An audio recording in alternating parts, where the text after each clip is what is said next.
Good morning student. हम पढ़ेंगे मनोरमा कक्षा 8वीं की संस्कृत। ठीक है, संस्कृत में भी हम रिवीजन कर रहे हैं। प्रकृति वेदना तो हम पढ़ ही चुके हैं। हम नेक्स्ट पार्ट पढ़ते हैं नीति नौ नीतम, यानी यहाँ पे आपका श्लोक दिया हुआ है। श्लोक के अर्थ को हमको समझना है। पहला श्लोक है यस्मिन् जीविति जीविता बहुवर्षा तु जीविति कुरुते किम न काको अपि चचुआ स्वेद पुराणम। इसका मतलब है आपका, आपको नहीं पढ़ेगा तो आपके यहाँ के बुक में भी दिया है। जिसके जीवित रहने पर बहुत से प्राणी जीते हैं और उसी का जीना सार्थक है, अन्यथा क्या कौवा भी चोट से अपनी उदर की पूर्ति नहीं करता। इस श्लोक का अर्थ है कि अगर हम जी रहे हैं तो हमारे जीने के आधार पर बहुत से लोग जीवित हैं, तो उन्हीं का जीवन जो है वो सार्थक है। ठीक है, फिर है यो ध्रुवाणी परियच्य अध्रुवाणी निवेशते ध्रुवाणी तस्य नश्यन्ति अध्रुवम नष्टमेव ही।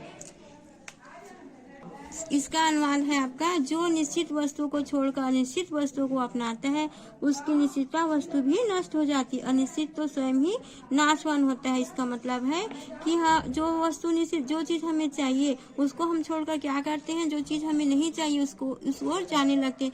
तो हमें ऐसा नहीं करना चाहिए। तो यही दिया है कि जो निश्चित वस्तुएं हैं उसको छोड़कर हमें अनिश्चित वस्तुओं को अपनाना नहीं चाहिए, क्योंकि अनिश्चित वस्तु तो जो है वो हमेशा नष्ट हो जाती है। फिर जननी जन्मभूमिश्च जाह्नवी च जनार्दन जनकः पंचम स्वच जकारः पंच दुर्लभा, यानी कि जननी जन्मभूमि जाह्नवी गंगा जनार्दन ईश्वर और जनक पिता, ये च अक्षर के जो शब्द हैं वो पांचों क्या है, दुर्लभ है, यानी यह हमें बहुत महत्व रखते हैं। ये जो वस्तुएं हैं वो हमें, जननी भी हमें दोबारा नहीं मिल सकती, जन्मभूमि भी नहीं मिल सकती, और गंगा भी हमें दोबारा प्राप्त, मतलब गंगा भी एक है ना, और माता भी हमारी एक है, और जन्मभूमि भी हमारी एक है, और जनक ने जो पिता वो भी हमारे एक, मतलब ज अक्षर के जो ये शब्द है वो पांचों अक्षर जो है दुर्लभ है, जो हमें दोबारा प्राप्त नहीं हो सकते। फिर है अहि अहि नृपम चा साधुलम कियंची बालकम तथा परश्वानम चा मूर्खा चा सप्त सुक्ता न बोधिया। इसका मतलब है सर्प यानी सांप, राजा सिंह और मक्खी शिशु, दूसरे का कुत्ता और मूर्ख, ये साथ सोते हो तो नहीं जगाना चाहिए।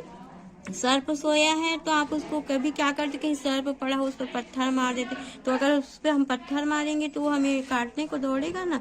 तो इसी तरह इस श्लोक में ये कहा गया है कि सांप, राजा, सिर और मक्खी जो है, और छोटा बच्चा जो सोया हुआ है, और कुत्ता या मूर्ख, ये जो 7 चीजें हैं उन्हें कभी भी सोते हुए नहीं जगाना चाहिए।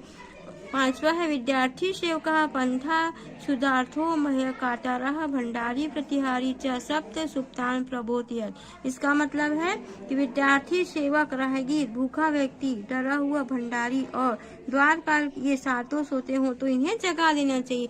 तो पहले में आप देखिए कि 7 को नहीं जगाना चाहिए, लेकिन 5वें में बोल रहे हैं 7 को जगा, मतलब किसको जगाना चाहिए, जो विद्यार्थी, आप विद्यार्थी हो, आप पढ़ रहे हो और आप सो गए तो हमको क्या करना, उसको जगा देना है। और जो सेवक है, जो सेवा करता, उसको भी जगा देना है, और राहगीर जो रास्ते में उसको कहीं जाना है और वो सो गया है तो उसको भी जगा देना है। तो इस तरह हमें 7 को क्या करना है, जगा देना।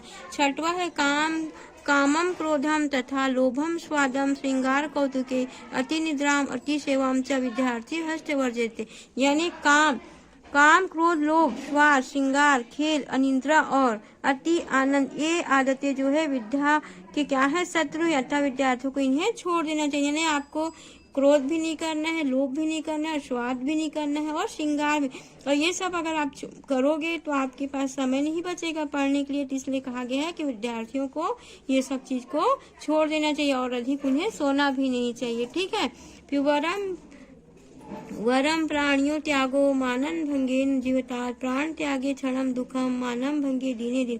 अब आप इसको हम क्लास में भी पढ़ चुके हैं, परंतु रिवीजन चल रहा है, तो आप लोग क्या करिएगा, इसके श्लोक को याद करिएगा, और याद करके इसके अर्थ को याद करते रहिएगा। आपकी परीक्षा होने वाली है और परीक्षा में ये सब चीज आ सकता है। ठीक है, आज का हम यहीं तक पढ़ते हैं।